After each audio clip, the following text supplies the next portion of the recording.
I'm Justin Klein of GinReviews.com. And I'm Charles Hummer with GinReviews.com. And today we're reviewing a little known gin called Farmer's Botanical Small Batch Gin.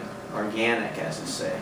Don't know too much about it. We scoured the internet. The only reason that we've got this is because I was on a little journey in Chicago, saw it as a shop, and I said, oh, what the heck, let's try it out. Yeah, it's one thing we did find was it was classified as a modern gin, so I'm guessing it's not a traditional London dry gin. The one thing I do want to point out though is it's definitely got the longest name for a gin I've ever heard of. Farmer's Botanical Small Batch Organic Gin. It's made with juniper, elderflower, lemongrass, coriander, angelica root, and other selected botanicals. And it is an organic USDA gin. So, Not to I'm mention, interested. also, from our research, we noticed it was also bottled on Earth Day. Oh yeah, also bottled on Earth Day, so definitely, definitely an organic gin here. And it's got the cork there. Looks like a rubber or some sort of synthetic cork on there. Could be wrong, but it looks like some rubber. Here you go. Sure. So I can't wait to try this one here. It's going to be something different if you ask me. Yeah, let's see what makes it different, as well as if organic really does make a difference. So I'm going to give it a little swirl there. It's got some a little bit of light legs to it. A little bit. Let's coat the glass on. Looks good. Just a little bit, not too much on the distillery. I got some at the top. I swirled around, getting on the sides there, so I'm getting very little distillation on there. Light smell, almost like just a slight push from an England dry gin, although we both know it's not. It's just seems weak in the distillerization and also weak in the smell too. It's just, which might be a surprise. So I'd say, Yeah. oh no, too much. Well, let's give it a taste. Bottoms up. Thumbs up.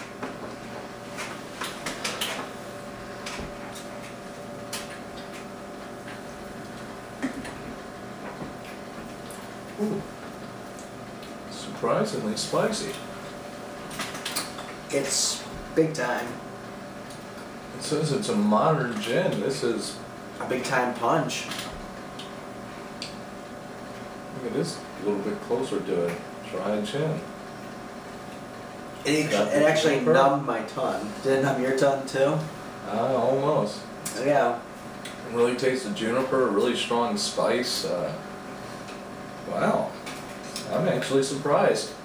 I think the elderflower and the lemongrass definitely make a difference. It really took me off guard. There wasn't too much as far as the smell goes, and when you taste it, it's just totally the opposite. Yeah, when you think modern gin too, you think of the gins that are moving away from tasting like a traditional gin. And Chuck, this is the type of gin that lets you know that you're alive.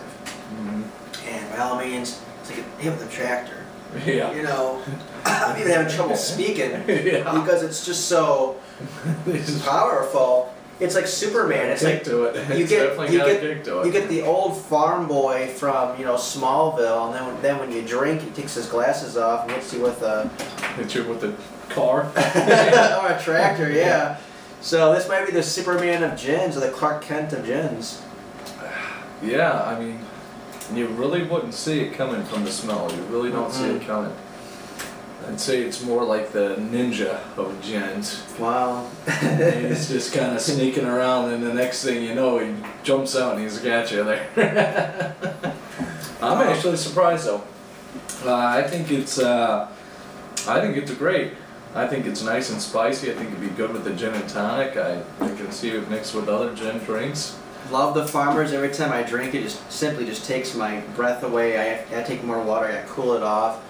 But it's very pleasant, and all in all, I would love to experiment with this. I'm really excited about it, and I'd love to see what the potential of this is. We just got to find a script tonight. Yeah, I really enjoy it. I think the one thing that what happens with a lot of small batch gins is you do have to be careful. I mean, you have to be very careful. You know, the reason you don't find them in many stores is because not going to be that great of a gin. But to be honest with you, this one, I think it's definitely worth it. But if you are a gin drinker, I wouldn't try it straight on the rocks first off. It's I would try spicy. it with a little bit of gin and tonic to counteract the spice a little bit. But other than that, I think it's, I'm surprised. I'm pleasantly surprised. I'm gonna, There's something in there that's really playing around my senses, and I've got nothing else to say but just experiment and have fun. yeah, I think they did a great job with this one. I'm Justin with GinReviews.com, I'm Charles Hummer with GinReviews.com. reminding you to drink responsibly. Cheers.